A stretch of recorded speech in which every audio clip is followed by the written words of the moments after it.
ஸ்ரீ மகா பெரியவா சச்சரிதம் 23ஆம் அத்தியாயம். தேடி வந்த தெய்வம். ஒரு அனுஷத்திற்கு மறுநாள் நிறைய பக்தர்கள் தரிசனம் செய்ய வந்தார்கள். அதில் ஒரு வயதான பாட்டி பெரியவாளை பார்த்து, சர்வேஸ்வரா, மகாபிரபு என்று கன்னத்தில் போட்டு கொண்டார். எப்படி இருக்கான் உன் ஸ்வீகாரம்? ஏதோ இருக்கான், விட்டேந்தியாக பதில் வந்தது பாட்டியிடமிருந்து. வயசான காலத்தில் உனக்கு பிடிப்பே இல்லை நீயே, அதான் உதவியா இருக்கட்டுமேன்னு தான் கொடுத்தேன். முகத்தில் சிரிப்பு. பிடிப்பு இருக்கட்டும்னு கொடுத்தாராம். சுற்றி இருந்தவர்கள் முகத்திலும் சிரிப்பு.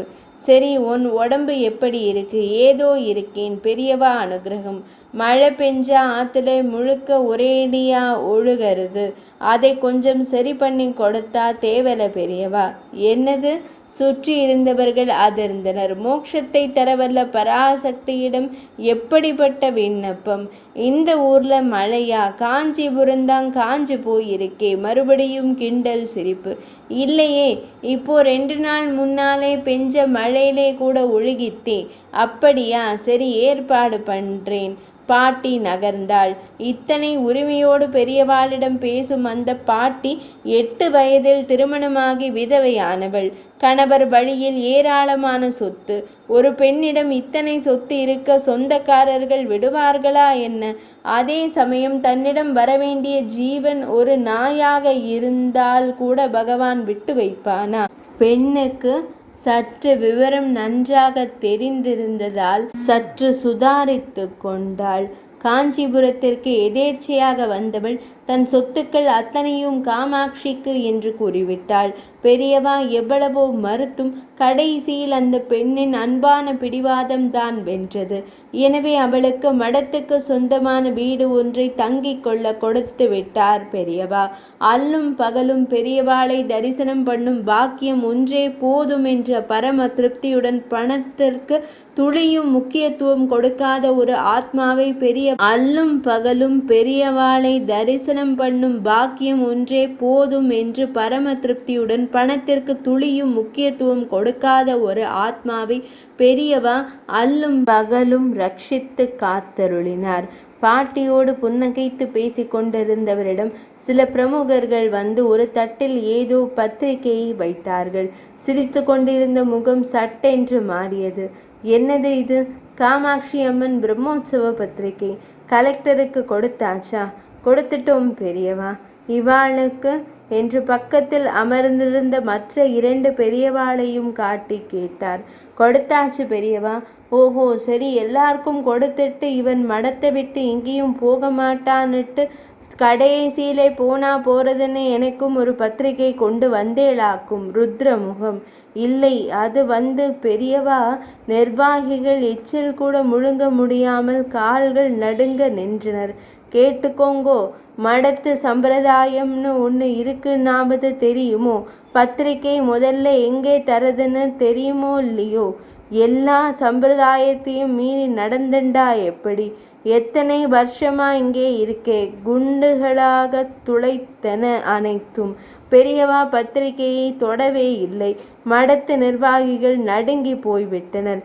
ஆம், தவறுதானே. எப்படி வரணுமோ அப்படி வாங்கோ. திரும்பி நடந்தவர்களை ஒரு நிமிஷம் நிறுத்தினார் பெரியவா. நீ எங்கே குடியிருக்க? வடக்கு சன்னதி பக்கம் ஒரு ஆத்துல. அங்க வேறே 2-3 வீடு இருந்ததே.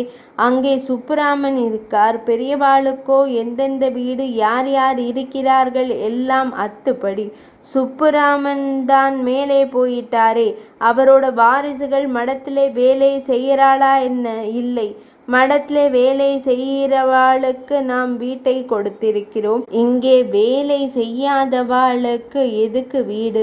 நாளைக்கு மறுநாள் இந்த பாட்டி அந்த வீட்டுக்கு குடி போகணும். டேய், நாளன்னைக்கு நல்ல நாளான்னு பாரு. ஆமா பெரியவா, நல்ல நாள் தான்.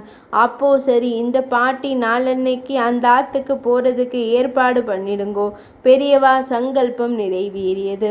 இதற்கு பின்னர் 3 மாதம் கழித்து காமாட்சி ஆலயத்தில் தரிசனம் செய்துவிட்டு சந்நிதி தெரு வழியாக நடந்து வந்து கொண்டிருந்த பெரியவா சட்டென்று ஒரு இல்லத்தின் முன் நிற்கிறார். பின்னால் வந்து கொண்டிருந்த பக்தர் குழாம் குழம்பியது. ஒரு பக்தரிடம் 2-3 நாளா பாட்டியே காணும், உள்ள போய் பாரு, உடம்புக்கு கிடம்புக்கு முடியலையோ என்னவோ. உள்ளே ஏழ்மையான எளிமையான வாசம், ஒரே ஒரு குமுட்டி அடுப்பு, 2 பாத்திரம், வேறு எதையுமே காணோம். பாட்டி ஒரு ஓரத்தில் முடங்கி கிடக்கிறாள். பக்தர் மெதுவாக பாட்டியிடம், பெரியவா வாசலில் நிற்கும் விஷயத்தை கூறியதுதான் தாமதம். தடாலென்று எழுந்து தன் நார்மடியை சரி செய்து கொண்டு ஓடோடி வருகிறாள். இறைந்து, சர்வேஸ்வரா, மகாபிரபு, தாமே என்னை தேடிண்டு வந்துட்டியா என்று அலறிக்கொண்டு பெரியவா பாதத்தில் விழுந்தாள். 3 முறை வலம் வந்து நமஸ்கரித்தாள். இதை உண்மையான பக்தனும் பகவானும் மட்டுமே அனுபவிக்க முடியும். தினம் தினம் ஆயிரக்கணக்கானோர் வந்து தரிசனம் பண்ணுகிறார்கள். ஆனால் தன்னிடம் ஆத்மார்த்தமாக பிரேமை கொண்டவர்கள் ஒரு நாள் பார்க்க வராவிட்டால் பகவானால் தாங்க முடியாது. தானே அவர்களை பார்க்க வந்து விடுவான். அந்த பாட்டிக்கு கிடைத்த பாக்கியம் எல்லோருக்கும் கிடைக்குமா? தன்னையே பெரியவாளிடம் முழுவதுமாக அர்ப்பணித்தவர்களுக்கு மட்டுமே நிச்சயம் கிடைக்கும். 23ஆம் அத்தியாயம் நிறைவடைந்தது.